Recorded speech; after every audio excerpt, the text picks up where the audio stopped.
Hi friends, good morning. BPSC TRE 4.0 में economics का तीसरा सेट आ गया है। चलिए आगे हम देखते हैं इकोनॉमिक्स का तीसरा सेट का पहला प्रश्न क्या कहता है।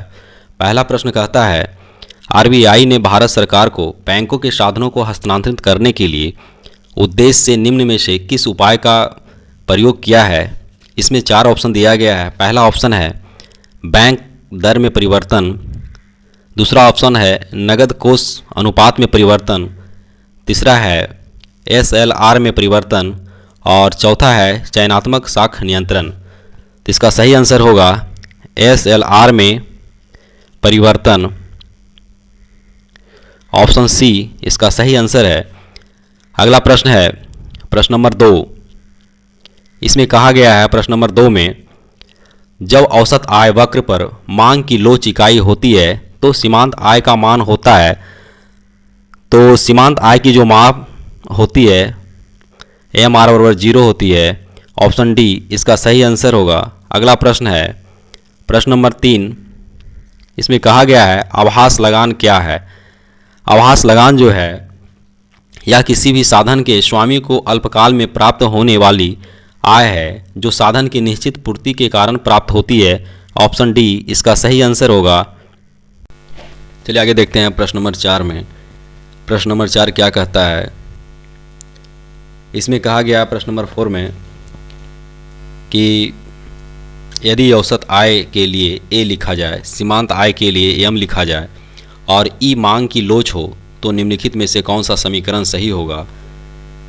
तो औसत आय के लिए ए लिखा जाता है और सीमांत आय के लिए एम लिखा जाए और ई मांग की लोच हो तो सही समीकरण होगा एम बराबर ए इंटू ई माइनस 1 बटे ई। इसका सही समीकरण होगा, इसलिए इसका ऑप्शन बी हो जाएगा। ऑप्शन बी सही आंसर होगा। अगला प्रश्न है प्रश्न नंबर 5। इसमें कहा गया प्रश्न नंबर 5 में, प्रश्न नंबर 5 हम देखेंगे। इसमें कहा गया है कि साधनों के न्यूनतम लागत वाले संयोग रखने वाली फर्म को कहा जाता है। क्या कहा जाता है। तो अनुकूलतम फर्म कहा जाता है। ऑप्शन बी सही आंसर होगा। अगला प्रश्न है प्रश्न नंबर 6 में कहा गया है कि गिफिन वस्तु के लिए निम्नलिखित में से कौन सा कथन सत्य है। उत्तर नीचे दिए गए कूट की सहायता से इसका उत्तर देना है। पहला कूट कहता है कि प्रतिस्थापन प्रभाव का चिन्ह ऋणात्मक होता है, प्रतिस्थापन प्रभाव का चिन्ह धनात्मक होता है और तीसरा है आय प्रभाव का चिन्ह ऋणात्मक होता है और 4 नंबर में है कि आय प्रभाव का चिन्ह धनात्मक होता है। यह 4 कूट दिया गया है, इसमें 2 सही है, 2 और 3 सही है। प्रतिस्थापन प्रभाव का चिन्ह धनात्मक होता है और आय प्रभाव का चिन्ह ऋणात्मक होता है, इसलिए इसका ऑप्शन ए होगा। सही आंसर ए। अगला प्रश्न है प्रश्न नंबर 7 में कहा गया है कि परिवर्तनीय साधन का औसत उत्पाद अधिकतम होता है। क्या होता है। जब कुल उत्पादन अधिकतम हो या जब कुल उत्पाद वक्र पर नति परिवर्तन बिंदु हो, या 3 नंबर है कि जहां मूल बिंदु से गुजरने वाली रेखा कुल उत्पाद वक्र को स्पष्ट करे या जहां सीमांत उत्पाद अधिकतम हो। तो इसका आंसर होगा कि जहां कुल उत्पाद वक्र पर नति परिवर्तन बिंदु हो। ऑप्शन बी इसका सही आंसर है। अगला प्रश्न है प्रश्न नंबर 8। प्रश्न नंबर 8 में कहा गया है, प्रश्न नंबर 8 में कहा गया है कि सीमांत उपयोगिता के विचार को विकसित किया किसने किया। तो मार्शल ने किया था। ऑप्शन डी इसका सही आंसर है। अगला प्रश्न है प्रश्न नंबर 9। इसमें कहा गया है प्रश्न नंबर 9 में कि बाजार के स्थिर संतुलन के लिए मांग वक्र की ढाल होना चाहिए। क्या होना चाहिए। तो पूर्ति वक्र के ढाल से कम होना चाहिए। ऑप्शन बी इसका सही आंसर है। अगला प्रश्न है प्रश्न नंबर 10। इसमें साफ कहा गया है प्रश्न नंबर 10 में कि फर्म का औसत स्थिर लागत वक्र होगा। इसमें 4 ऑप्शन दिया गया है जिसमें एक सही है। पहला ऑप्शन है प्रवलय, दूसरा है वृत्ताकार, तीसरा है सीधी रेखा और चौथा है आयतीय अति परवलय। तो फर्म का औसत स्थिर लागत वक्र जो होगा आयतीय अति परवलय होगा। ऑप्शन डी इसका सही आंसर है। अगला प्रश्न है प्रश्न नंबर 11। इसमें कहा गया है प्रश्न नंबर 11 में कि निम्न वक्रों में से कौन सा समानता यू आकार के होते हैं। तो इसमें 4 कूट दिया गया है, कौन होते हैं। पहला औसत लागत वक्र, दूसरा औसत परिवर्तनशील लागत वक्र, और तीसरा है सीमांत लागत वक्र, चौथा है औसत स्थिर लागत वक्र। इसमें इसका ऑप्शन सी होगा सही आंसर। औसत लागत वक्र, औसत परिवर्तनशील लागत वक्र और सीमांत लागत वक्र 1, 2, 3 तीनों सही होगा, चौथा सही नहीं है। अगला प्रश्न है प्रश्न नंबर 12 में कहा गया है प्रश्न नंबर 12 में कहा गया है कि बाह्य बचतों की अवधारणा को आर्थिक विकास के संदर्भ में सर्वप्रथम प्रयोग किया किसने किया। तो रोडान ने किया, रोडान ने। ऑप्शन ए इसका सही आंसर है। अगला प्रश्न है प्रश्न नंबर 13। इसमें कहा गया है कि जब दो वस्तुओं के बीच मांग की आड़ी मूल लोच शून्य होती है तो वे वस्तुएं होती है, क्या होती है। तो स्वतंत्र होती है। ऑप्शन बी इसका सही आंसर होगा। अगला प्रश्न है प्रश्न नंबर 14। यहाँ गलती से 44 लिखा गया है, प्रश्न नंबर 14 होगा। कहता IS-LM विश्लेषण को ढांचे में मुद्रा परिमाण में वृद्धि होगी, क्या होगी। तो प्रश्न नंबर 14 में होगी LM वक्र को दाईं ओर खिसकाएगी। LM जो वक्र बनाएगी उसको दाईं ओर खिसकाएगी। LM जो वक्र बनाएगी उसको क्या करेगी, दाईं ओर खिसकाएगी। अगला प्रश्न है, इसलिए इसका ऑप्शन डी होगा सही आंसर। अगला प्रश्न है प्रश्न नंबर 15 में कहा गया है कि बाजार मूल दर जो है GNP की गणना में निम्नलिखित में से किसको सम्मिलित नहीं किया जाता है। तो या जो नहीं किया जाता है सम्मिलित, अवकाश प्राप्त व्यक्तियों को दी गई पेंशन को नहीं किया जाता है बाजार मूल दर में। ऑप्शन डी इसका सही आंसर होगा। अगला प्रश्न है प्रश्न नंबर 16। इसमें कहा गया है प्रश्न नंबर 16 में कि रोजगार गुणक की अवधारणा का प्रतिपादन किया किसने किया, वह कौन सा अर्थशास्त्री था जो रोजगार गुणक की अवधारणा का प्रतिपादन किया। तो वह अर्थशास्त्री का नाम है कौन ने किया, कौन ने। ऑप्शन बी सही आंसर है। अगला प्रश्न है प्रश्न नंबर 17 में कहा गया है कि हिक्स के व्यापार चक्र का सिद्धांत किस पर आधारित है। हिक्स जो अपना सिद्धांत दिया व्यापार चक्र का सिद्धांत जो हिक्स ने दिया वो किस पे आधारित है। तो यह जो आधारित है गुणक और त्वरक की अंतःक्रिया पर। ऑप्शन बी इसका सही आंसर है। अगला प्रश्न है प्रश्न नंबर 18 में कहा गया है प्रश्न नंबर 18 में कि राष्ट्रीय आय में अंततः वृद्धि क्या होगी यदि कुल पूंजी बराबर इक्वल 10,000 करोड़, पूंजी ह्रास की दर जो है 10% और सकल निवेश 2,000 करोड़ है, सीमांत बचत प्रवृत्ति जो है 0.2% है। तो इसका जो होगा आंसर कितना हो जाएगा, 10,000 करोड़। अगला प्रश्न है प्रश्न नंबर 19। कहता है प्रश्न नंबर 19 में कि मौद्रिक मजदूरी दर में कटौती केन्सियन विचार के अनुसार श्रम के लिए रोजगार के अवसर नहीं बढ़ाती है, क्योंकि नहीं बढ़ाने का रीजन है क्योंकि इससे प्रभावी मांग नहीं बढ़ती है। ऑप्शन सी इसका सही आंसर है।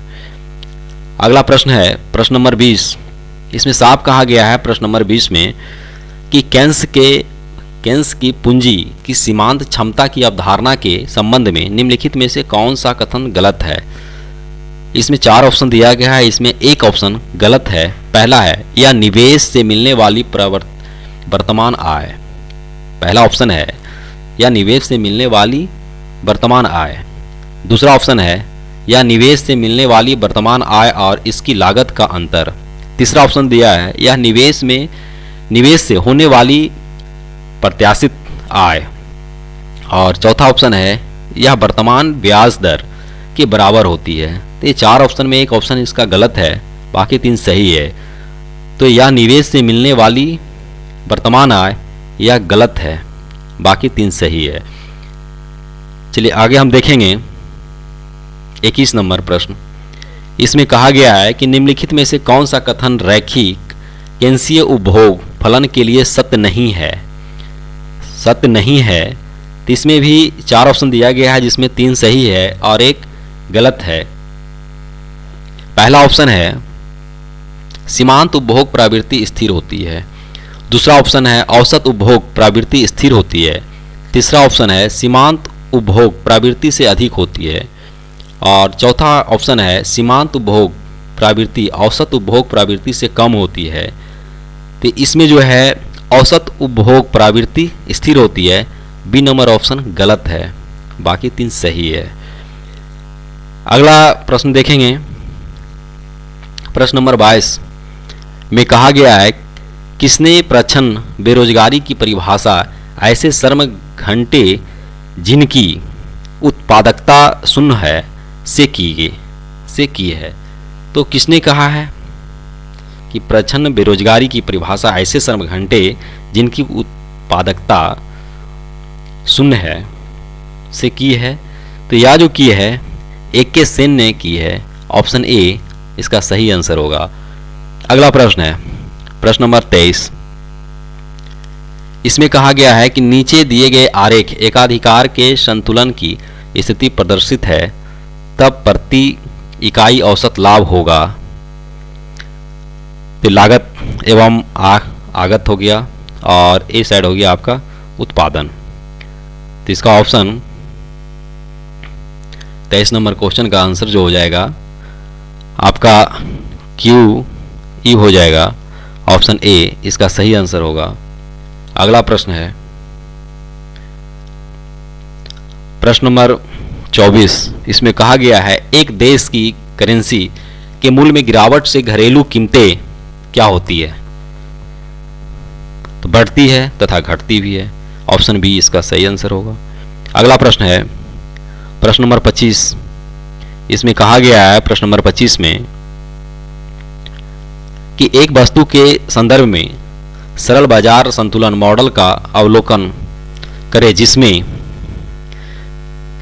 पहला मांग कीमत तथा आय पर निर्भर करती है, दूसरा पूर्ति कीमत पर निर्भर करती है, तीसरा मांग इक्वल पूर्ति बाजार संतुलन के लिए शर्तें हैं। तो निम्नलिखित में से कौन सा कथन सत्य है।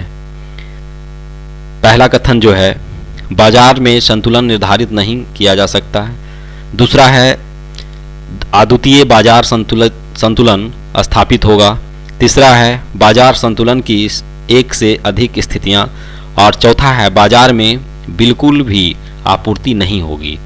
इसमें सही ऑप्शन होगा बी जो कि सत्य है, अद्वितीय बाजार संतुलन स्थापित होगा। अगला प्रश्न है प्रश्न नंबर 26। इसमें कहा गया है कि मुद्रा की कौन सी परिभाषा RBI के अनुसार M3 को बढ़ाती है। यह जो बढ़ाती है करेंसी प्लस बैंकों के मांग निक्षेप प्लस बैंकों के सावधि निक्षेप, ऑप्शन बी इसका सही आंसर है। अगला प्रश्न है प्रश्न नंबर 27। इसमें कहा गया है प्रश्न नंबर 27 में निम्नलिखित में से कौन सा कथन गलत है। कौन सा कथन गलत है। इसमें 4 ऑप्शन दिया गया है जिसमें 3 सत्य है और 1 गलत है। पहला है ऑप्शन उच्च शक्ति मुद्रा अर्थव्यवस्था में कुल मुद्रा पूर्ति का महत्वपूर्ण भाग होती है। दूसरा ऑप्शन है उच्च शक्ति मुद्रा अर्थव्यवस्था में मुद्रा प्रसार का आधार प्रदान करती है। तीसरा ऑप्शन है उच्च शक्ति मुद्रा को नियंत्रित नहीं किया जा सकता, और चौथा ऑप्शन है उच्च शक्ति मुद्रा को नियंत्रित किया जा सकता है। इसमें कहता है कि निम्नलिखित में से कौन सा कथन जो है गलत है, और यह कथन जो है उच्च शक्ति मुद्रा को नियंत्रित नहीं किया जा सकता है, ऑप्शन सी जो कि गलत है। अगला प्रश्न है प्रश्न नंबर 28। इसमें कहा गया है प्रश्न नंबर 28 में कि मुद्रा की पूर्ति के बारे में आधुनिक विचार के अनुसार निम्नलिखित में से कौन सा कथन सही नहीं है? इसमें भी 4 ऑप्शन है जिसमें 3 गलत है, एक सही है। सॉरी, इसमें 3 सही है और एक ऑप्शन इसका गलत है। पहला ऑप्शन कहता है कि मुद्रा की पूर्ति का सिद्धांत पूंजी सिद्धांत का एक अंश है। दूसरा है कि मुद्रा की पूर्ति एक बाह्य तत्व है। तीसरा ऑप्शन है आधार मुद्रा सरकार और केंद्रीय बैंक द्वारा निर्गमित होता है। और चौथा ऑप्शन है कि सहायक मुद्रा का परिमाण केंद्रीय बैंक द्वारा नियमित किया जा सकता है। इसका सही आंसर होगा बी, जो कि गलत है। मुद्रा की पूर्ति एक बाह्य तत्व है, यह गलत है। अगला प्रश्न है प्रश्न नंबर 29। इसमें कहा गया है कि निम्नलिखित में से कौन सा कथन सही है? इसमें 4 ऑप्शन दिया गया है, 4 में एक सत्य है, बाकी 3 गलत है। पहला ऑप्शन कहता है झारखंड लेखाकार ने वित्तीय वर्ष 2017-18 के बजट में से योजना और गैर योजना शब्द हटा दिया गया। दूसरा ऑप्शन है 2017-18 के बजट में केवल पूंजीगत खर्च और राजस्व खर्च का उल्लेख किया गया है। तीसरा ऑप्शन है ए और बी दोनों, और डी नंबर ऑप्शन है कोई नहीं। तो इसका सही आंसर होगा ए और बी दोनों सत्य है, सी।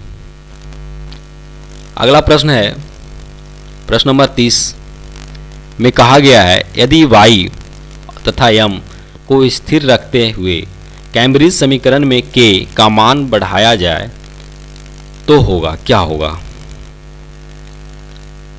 यदि y तथा m को स्थिर रखते हुए कैम्ब्रिज समीकरण में k का मान बढ़ाया जाए तो होगा, क्या होगा?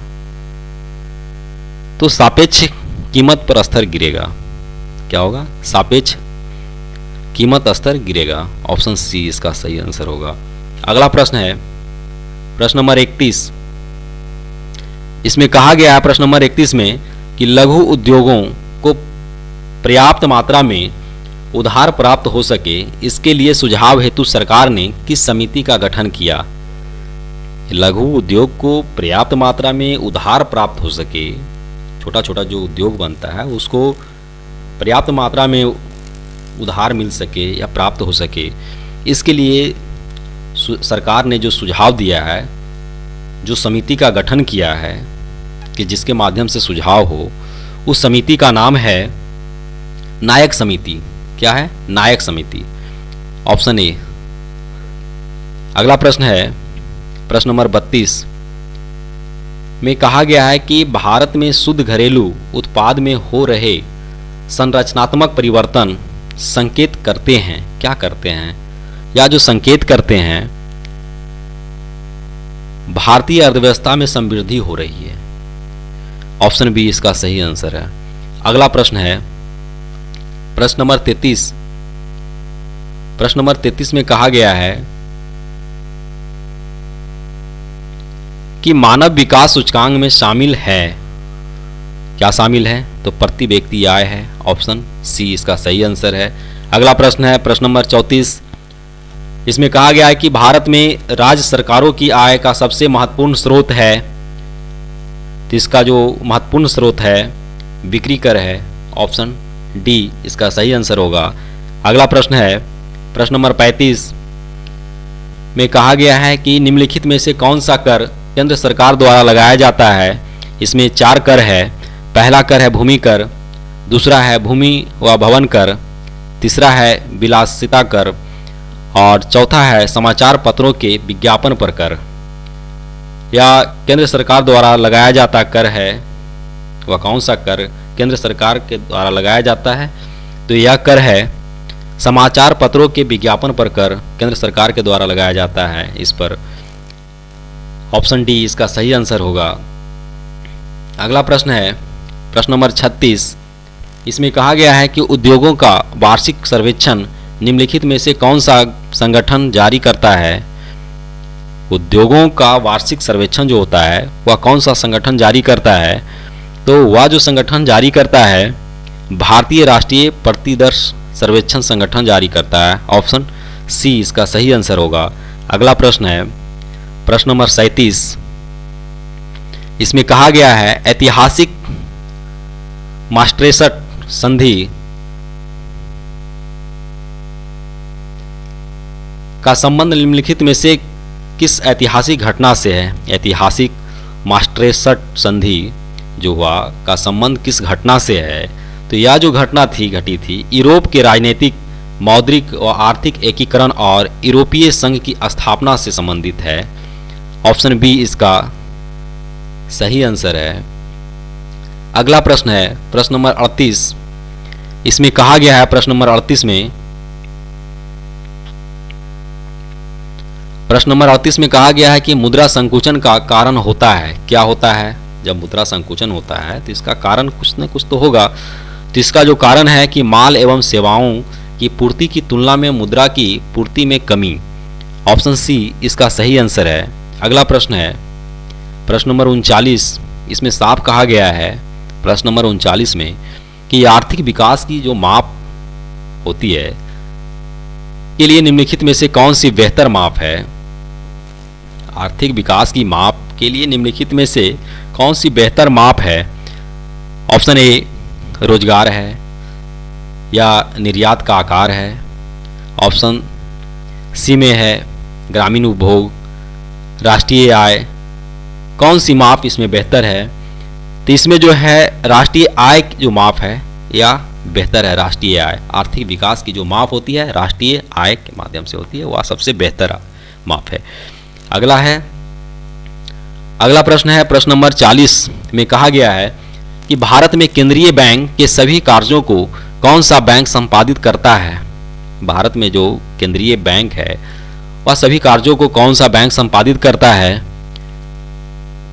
तो यह जो संपादित करता है reserve bank of India, RBI. कौन करता है? आरबीआई, शॉर्ट नेम है आरबीआई। ऑप्शन सी इसका सही आंसर है। अगला प्रश्न है प्रश्न नंबर 41। इसमें कहा गया है प्रश्न नंबर 41 में कि मनी लॉन्ड्रिंग बिल का उद्देश्य है। मनी लॉन्ड्रिंग जो होता है, मनी लॉन्ड्रिंग बिल का उद्देश्य क्या है? मनी लॉन्ड्रिंग बिल का जो उद्देश्य है अवैध रूप से प्राप्त किए गए धन की आवाजाही पर निगरानी रखना। अवैध रूप से जो धन प्राप्त किया गया उसका आवागमन जो होता है उस पर निगरानी रखा जाता है। मनी लॉन्ड्रिंग का मतलब हुआ। अगला प्रश्न है प्रश्न नंबर 42। इसमें कहा गया है कि इंडिया ब्रांड इक्विटी फंड की स्थापना किस वर्ष हुई थी? इंडिया ब्रांड इक्विटी फंड की जो स्थापना हुई वह किस वर्ष हुई? तो यह जो हुई थी 1996 में हुई थी। ऑप्शन बी इसका सही आंसर है। अगला प्रश्न है प्रश्न नंबर 43 में कहा गया है कि मिश्रित अर्थव्यवस्था का अर्थ है। इसमें 4 ऑप्शन दिया गया है कि मिश्रित अर्थव्यवस्था के अंतर्गत कौन आता है या इसका अर्थ क्या है। तो पहला ऑप्शन है लघु व विशाल उद्योगों का अस्तित्व। दूसरा है कृषि एवं उद्योगों की एक साथ वृद्धि। तीसरा है निजी एवं सार्वजनिक उद्योगों का अस्तित्व। चौथा है अमीरों व निर्धनों का अस्तित्व। तो इसमें कौन सा सही है? मिश्रित अर्थव्यवस्था का सही अर्थ क्या है? तो निजी एवं सार्वजनिक उद्योगों का अस्तित्व। ऑप्शन सी इसका सही ऑप्शन है। अगला प्रश्न है प्रश्न नंबर 44। इसमें कहा गया है कि निर्यातक मूलक इकाइयां वे फर्म होती है जिससे आशा की जाती है कि वे उत्पादन का बड़ा भाग निर्यात करती है। उत्पादन का बड़ा भाग निर्यात करती है। ऑप्शन डी इसका सही आंसर है। अगला प्रश्न है प्रश्न नंबर 45। इसमें कहा गया है ऐसी विदेशी मुद्रा जिसमें शीघ्र पलायन कर जाने की प्रवृत्ति हो वह कहलाती है। वह जो कहलाती है गर्म मुद्रा कहलाती है जो शीघ्र पलायन कर जाती है। ऑप्शन डी इसका सही ऑप्शन होगा। अगला प्रश्न है प्रश्न नंबर 46 में कहा गया है 46 में कि भारत के किस राज्य में शिशु मृत्यु दर सबसे कम है? शिशु मृत्यु दर सबसे कम है भारत के वह कौन सा राज्य है जहां शिशु मृत्यु दर सबसे कम है, तो केरल में जो है शिशु मृत्यु दर सबसे कम है। अगला प्रश्न है प्रश्न नंबर 47 में कहा गया है ट्राइसेम कार्यक्रम का मुख्य उद्देश्य था, क्या था? ट्राइसेम जो था कार्यक्रम का मुख्य उद्देश्य जो था ग्रामीण युवाओं को स्वरोजगार हेतु प्रशिक्षण देना। ऑप्शन ए इसका सही आंसर है। अगला प्रश्न है प्रश्न नंबर 48 में कहा गया है प्रश्न नंबर 48 में कहा गया है मंदड़िया और तेजड़िया शब्दावली किससे संबंधित है? या जो संबंधित है शेयर बाजार से संबंधित है। ऑप्शन ए इसका सही ऑप्शन है, ए शेयर बाजार से संबंधित है। अगला प्रश्न है प्रश्न नंबर 49 में कहा गया है कि सार्वजनिक क्षेत्र से तात्पर्य है, क्या है? सार्वजनिक क्षेत्र से तात्पर्य है वाणिज्य एवं व्यापार पर सरकार का स्वामित्व। Option A. अगला ऑप्शन है वाणिज्य एवं व्यापार पर धनिकों का स्वामित्व। ऑप्शन सी में है वाणिज्य एवं व्यापार पर निजी स्वामित्व। ऑप्शन डी में है वाणिज्य एवं व्यापार पर मौलिक रूप में निजी स्वामित्व जिन्हें सरकार ने ले लिया है अपने अंडर। तो यह चार ऑप्शन है, चार ऑप्शन में या कौन सा सही है? इसमें 3 ऑप्शन गलत है। एक नंबर में कहता है वाणिज्य एवं व्यापार पर सरकार का स्वामित्व। ऑप्शन ए सही है। अगला प्रश्न है प्रश्न नंबर 50 में कहा गया है कि भारत में हरित क्रांति किस मामले में सर्वाधिक सफल रही है? भारत में जो हरित क्रांति थी वह किस मामले में सर्वाधिक सफल रही है? तो हरित क्रांति जो सफल रहा था वह गेहूं और चावल पर रहा था। ऑप्शन सी इसका सही आंसर होगा।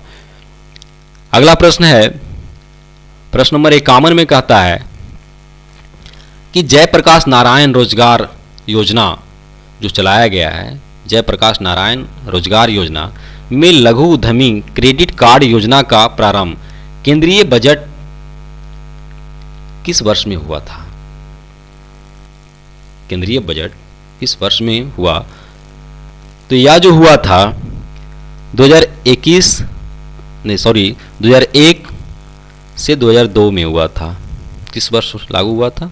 प्रारंभ हुआ 2001 से 2002 के बीच में यह लागू होता है। जयप्रकाश नारायण रोजगार योजना में लघु उद्यमी क्रेडिट कार्ड योजना का प्रारंभ किया गया था। केंद्रीय बजट वर्ष में किया गया था, 2001-2 में किया गया था। ऑप्शन सी इसका सही आंसर है। अगला प्रश्न है प्रश्न नंबर 52 में कहा गया है कि सकल राष्ट्रीय उत्पाद के प्रतिशत के रूप में केंद्र एवं राज्य सरकारों का सम्मिलित वित्तीय राजकोषीय जिसको कहते हैं घाटा सन 2002 से 3 में रहा लगभग कितना प्रतिशत रहा? तो यह जो रहा था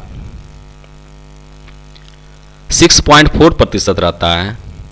ऑप्शन बी इसका सही आंसर होगा। अगला प्रश्न है प्रश्न नंबर 53 में कहा गया है प्रश्न नंबर 53 में कि वर्तमान में भारत में कृषि से आय पर कर किसके द्वारा इकट्ठा किया जाता है? कृषि से आय पर कर किसके द्वारा इकट्ठा किया जाता है भारत में? तो यह जो किया जाता है प्रत्यक्ष कर की केंद्रीय परिषद द्वारा किया जाता है इकट्ठा। ऑप्शन सी इसका सही आंसर होगा। अगला प्रश्न है प्रश्न नंबर 54 में कहा गया है कि परस्पर निर्भरता का अर्थ है कि प्रत्येक फर्म जो है अपनी मूल नीति निर्धारित करते समय प्रतिद्वंदियों की प्रतिक्रिया का ध्यान रखती है। ऑप्शन सी इसका सही आंसर होगा। अगला प्रश्न है प्रश्न नंबर 55 में कहा गया है कि निम्न में से किस अवधारणा का प्रयोग भारत में बेरोजगारी मापने के लिए नहीं किया जाता है? बेरोजगारी मापने के लिए नहीं किया जाता है, या जो वार्षिक स्थिति नहीं किया जाता है। Option D. अगला प्रश्न है प्रश्न नंबर 56 में कहा गया है कि उत्पादन की कुल लागत बराबर है 56 नंबर प्रश्न में तो स्थिर लागत एवं परिवर्तनशील लागत के योग के बराबर है। ऑप्शन ए इसका सही आंसर होगा। अगला प्रश्न है प्रश्न नंबर 57 में कहा गया है, प्रश्न नंबर 57 कहता है कि भारत में राष्ट्रीय राजमार्गों की कुल संख्या कितनी है। भारत में राष्ट्रीय राजमार्गों की कुल संख्या कितनी है? तो कुल राष्ट्रीय राजमार्गों की जो संख्या है भारत में वह 88 है। ऑप्शन बी इसका सही आंसर है। अगला प्रश्न है प्रश्न नंबर 58 में कहता है कि भारत का सबसे लंबा राष्ट्रीय राजमार्ग कौन सा है। सबसे लंबा राष्ट्रीय राजमार्ग कौन सा है भारत का? तो NH7 है।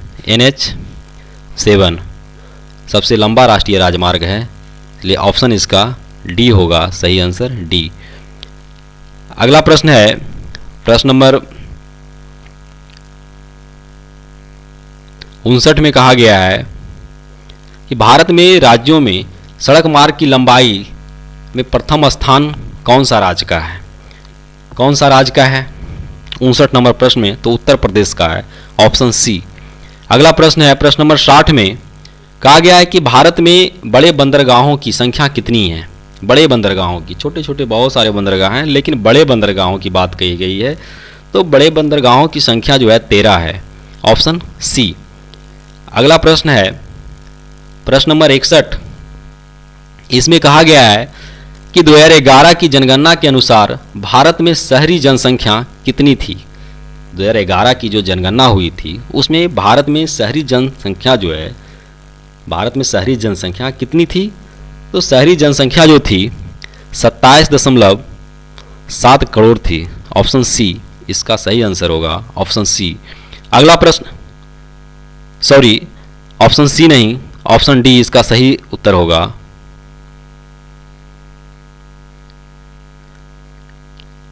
दो 2011 की जनगणना के अनुसार भारत में शहरी जनसंख्या कितनी थी?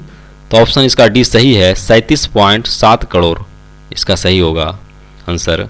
अगला प्रश्न है प्रश्न नंबर 62 में कहा गया है कि पैमाने के स्थिर प्रतिफल के अंतर्गत योग प्रमेय तब लागू होता है जब उत्पादन के कारकों का भुगतान किया जाता है उनकी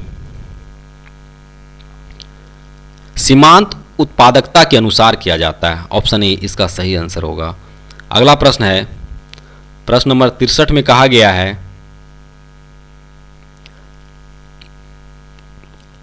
एक दी हुई आर्थिक स्थिति पैरेटो इष्टतम है यदि नीति में परिवर्तन हो सकता है। क्या हो सकता है? एक दी हुई आर्थिक स्थिति पैरेटो इष्टतम है यदि नीति में परिवर्तन, क्या नीति में परिवर्तन कुछ एक को बदतर बनाए बिना किसी को भी बेहतर बना नहीं सकता। ऑप्शन डी इसका सही आंसर होगा, ऑप्शन डी। अगला प्रश्न है प्रश्न नंबर 64 कहता है, प्रश्न नंबर 64 कहता है कि एक अर्थव्यवस्था को निवल राष्ट्रीय आय NNP 20,000 मिलियन डॉलर है, अप्रत्यक्ष कर 2,000 मिलियन डॉलर है, उत्पादन 1,000 मिलियन डॉलर है और उसकी जनसंख्या 150 मिलियन है, तो साधन लागत पर राष्ट्रीय आय होगी कितना मिलियन डॉलर होगी? या जो होगी 19,000 मिलियन डॉलर होगी। ऑप्शन बी कितना होगी? 19,000 मिलियन डॉलर होगी, मिलियन डॉलर होगी, 19,000 मिलियन डॉलर होगी। अगला प्रश्न है प्रश्न नंबर 65 में कहा गया है, दिया गया है C equal 50 plus 0.5 by I equal 80, G equal 100, आय का संतुलन स्तर है। क्या हो सकता है? आय का संतुलन स्तर जो है 460 होगा। ऑप्शन ए इसका सही आंसर है। अगला प्रश्न है प्रश्न नंबर 66 में कहा गया है, 66 में कहा गया है कि बैंक दर से तात्पर्य है, जो बैंक दर से जो तात्पर्य है वह है केंद्रीय बैंक विनिमय के प्रथम श्रेणी बिलों पर पुनर्वट्टे के रूप में प्रभाव लेते हैं। ऑप्शन डी इसका सही आंसर होगा। अगला प्रश्न है 67। इसमें कहा गया है 67 में निम्नलिखित अवस्थाओं में से किस एक में देश के बीच व्यापार की संभावना होगी जिनकी कारक निधियां समरूप होती है। क्या होती है? समरूप होती है। तो जब दोनों देशों में उपभोक्ताओं की रुचियों और अधिमानों में अंतर होते हैं। ऑप्शन ए इसका सही आंसर होगा। अगला प्रश्न है प्रश्न नंबर 68। 68 में कहा गया है हरित क्रांति के जन्मदाता कौन है? हरित क्रांति के जन्मदाता कौन है? 68 में कहा गया है, क्या कहा गया कि हरित क्रांति के जन्मदाता कौन है? तो हरित क्रांति के जो जन्मदाता हैं नॉर्मन ई वेरलॉग हैं। ऑप्शन ए हरित क्रांति के जन्मदाता। अगला प्रश्न है 69। इसमें कहा गया है 69 में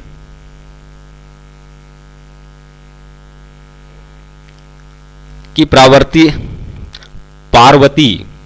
परियोजना के विषय में कौन सा कथन सत्य है? इसमें 4 ऑप्शन दिया गया है जिसमें एक सत्य है, 3 गलत है। पहला ऑप्शन कहता है यह राजस्थान और हिमाचल प्रदेश की परियोजना है। दूसरा कहता है कि यह राजस्थान की सबसे बड़ी जल विद्युत परियोजना है। तीसरा ऑप्शन कहता है कि विद्युत उत्पादन का सर्वाधिक भाग राजस्थान को प्राप्त होगा। और चौथा ऑप्शन कहता है कि पार्वती परियोजना माही नदी पर स्थित है। पार्वती परियोजना जो है माही नदी पर स्थित है। इसमें 3 गलत है, एक सत्य है। पार्वती परियोजना के विषय में कौन सा कथन सत्य है?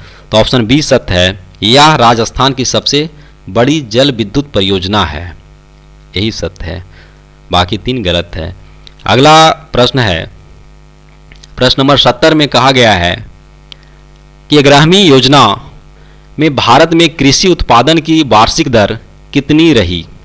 11वीं योजना में भारत में कृषि उत्पादन की वार्षिक दर कितनी रही? तो यह जो रही थी 3.2%। ऑप्शन ए इसका सही आंसर होगा। अगला प्रश्न है प्रश्न नंबर 71 में कहा गया है कि राष्ट्रीय बीज निगम का मुख्यालय कहाँ है? राष्ट्रीय बीज निगम का मुख्यालय कहाँ है? तो बीज निगम का जो मुख्यालय है, राष्ट्रीय बीज निगम का मुख्यालय दिल्ली है। ऑप्शन ए इसका सही आंसर है। अगला प्रश्न है प्रश्न नंबर 72।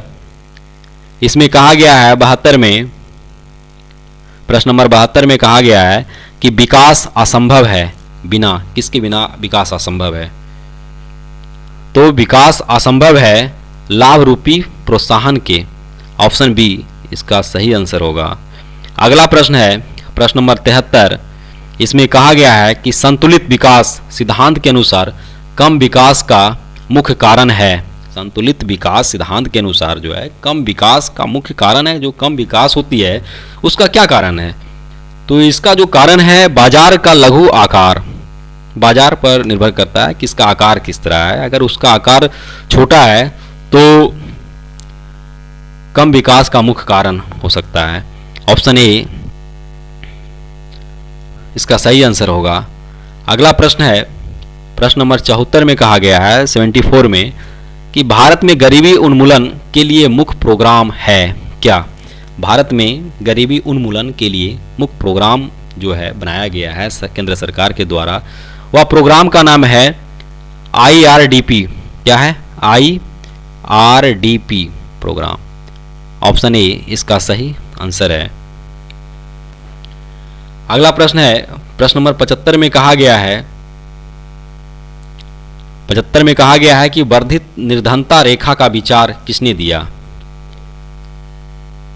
वर्धित निर्धनता रेखा का विचार जो दिया वह किसने दिया था? तो वह विचार जो है BM दांडेकर के मन में वह विचार आता है और यह एक विचार देते हैं वर्धित निर्धनता रेखा का विचार। ऑप्शन ए इसका सही आंसर है। Option A. अगला प्रश्न है प्रश्न नंबर 76 में कहा गया है 76 में कि भारत में राष्ट्रीय आय के आंकड़े नियमित रूप से संकलित व प्रकाशित किए जाते हैं, किसके द्वारा किए जाते हैं? वह कौन सी संस्था है जो भारत में राष्ट्रीय आय के आंकड़े नियमित रूप से संकलित व प्रकाशित किए जाते हैं? तो वह जो आंकड़ा है आपका CSO द्वारा किया जाता है, ऑप्शन पी। अगला प्रश्न है प्रश्न नंबर 77। इसमें कहा गया है कि राष्ट्रीय आय शुद्ध राष्ट्रीय उत्पाद से अधिक होगी, क्या होगी? राष्ट्रीय आय शुद्ध राष्ट्रीय आय से अधिक होगी, राष्ट्रीय आय तो यह जो होगी घिसावट ना होने से होगी, ऑप्शन ए। राष्ट्रीय आय शुद्ध आय राष्ट्रीय आय शुद्ध राष्ट्रीय उत्पाद से अधिक होगी तो घिसावट ना होने से होगी। अगर घिसावट होगी तो वहां नहीं होगी। अगला प्रश्न है प्रश्न नंबर 78 में कहा गया है कि राष्ट्रीय आय की सामाजिक संगणना संबंधित है, किससे संबंधित है? तो यह जो संबंधित है कौन, क्या, कहां, कितना व कैसे उत्पादन कर रहा है तथा कौन व कितना उपभोग कर रहा है, ऑप्शन सी इसका सही आंसर है। अगला प्रश्न है प्रश्न नंबर 79 में कहा गया है प्रश्न नंबर 79 में कि सकल राष्ट्रीय उत्पाद मौद्रिक मूल्य है। 79 में कहा गया है कि सकल राष्ट्रीय उत्पाद मौद्रिक मूल्य है तो अंतिम वस्तुओं व सेवाओं का जो वर्ष में उत्पादित की गई है, ऑप्शन बी इसका सही आंसर होगा। सकल राष्ट्रीय उत्पाद मौद्रिक मूल्य जो है अंतिम वस्तुओं और सेवाओं का जो वर्ष में उत्पादित की गई है, इसका सही आंसर होगा ऑप्शन बी।